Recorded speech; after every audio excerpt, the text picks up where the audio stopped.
Banner, poster ও ফেস্টুনে ছেয়ে গেছে পুরো নগরী। চলছে মঞ্চ তৈরির শেষ মুহূর্তের প্রস্তুতি। এই বিশাল আয়োজন করা হয়েছে বিএনপির সমাবেশ ঘিরে। রাজশাহীতে আগামী 10 আগস্ট অনুষ্ঠিত হতে যাচ্ছে মহানগর বিএনপির দ্বিবার্ষিক কর্মী সম্মেলন। এতে প্রধান অতিথি হিসাবে ভিডিও কনফারেন্সে বক্তব্য রাখবেন দলের ভারপ্রাপ্ত চেয়ারম্যান তারেক রহমান। উৎসবের আমেজ ছড়িয়ে পড়েছে পুরো নগর জুড়ে। শেষ মুহূর্তের প্রস্তুতিতে ব্যস্ত আয়োজকরা। সম্মেলন মঞ্চ নির্মাণে চলছে দিনরাতের কাজ।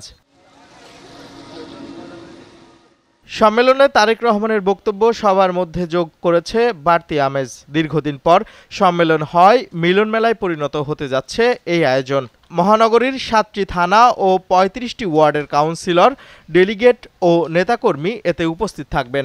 সবচেয়ে মূল আকর্ষণ যে আমাদের এই সম্মেলনে প্রধান অতিথি হিসেবে উপস্থিত থাকবেন আমাদের বিএনপির ভারপ্রাপ্ত চেয়ারম্যান জনাব তারেক রহমান। তিনি যে অবস্থাতেই হোক তিনি প্রধান অতিথি হিসেবে উপস্থিত থাকবেন। এই জন্য রাজশাহীর মানুষের মধ্যে একটা উৎসাহ উদ্দীপনা জেগে উঠেছে। আমরা সবার সাথে বুকের সাথে কাঁধ মিলে কাজ করে আমাদের আগামী রাষ্ট্রনায়ক জনাব তারেক রহমানের হাতকে শক্তিশালী করার জন্য আমরা রাজপথে ছিলাম, থাকবো ইনশাআল্লাহ। প্রবীণ এবং নতুনদের মিশ্রণে একটা জাতীয়তাবাদী দল আর সেই মহানগর কমিটি যদি গঠন হয়, ইনশাল্লাহ এই মহানগর তারা শুধু নেতৃত্ব দিবে না, এই মহানগর টিঙিয়ে তারা রাজশাহী বিভাগ সারা বাংলাদেশের নেতৃত্ব দেবে ইনশাল্লাহ।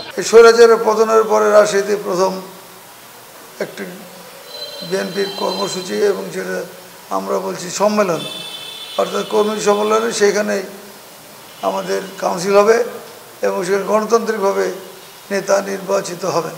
সম্মেলনে মহানগর বিএনপি নতুন নেতৃত্বের মুখ দেখবে। তবে কাউন্সিলরদের ভোটের মাধ্যমে নেতৃত্ব বাছাইয়ের পরিবর্তে দলীয় ঐক্যমতের মাধ্যমে নেতৃত্ব নির্ধারণ হতে পারে বলে জানিয়েছেন সম্মেলন উপকমিটির আহ্বায়ক অ্যাডভোকেট শফিকুল হক মিলন। আমাদের দেশনেত্রী mother of democracy Begum Khaleda Zia এবং আমাদের ভারপ্রাপ্ত চেয়ারম্যান তারেক রহমান এবং যারা হাইকমান্ড আছে তারা জানে রাজশাহীর মানুষের কেমন ত্যাগ প্রতীক্ষা আছে। সুতরাং এখানে কিছুটা সাংগঠনিক যে ছিল, বিরূপ প্রতিক্রিয়া ছিল, বিশেষ করে নেতৃত্বে কারা আসবে, কি হবে না হবে, সেটা আমরা এই সম্মেলনের মাধ্যমে ইনশাল্লাহ কাটিয়ে দেব। এমন আয়োজনকে ঐক্যের বার্তা হিসাবে দেখছেন নেতাকর্মীরা। তবে এই সম্মেলন রাজনীতিতে কতটা প্রভাব ফেলবে সেটা এখন দেখার বিষয়। আল নোমান, নিউজ ডেস্ক।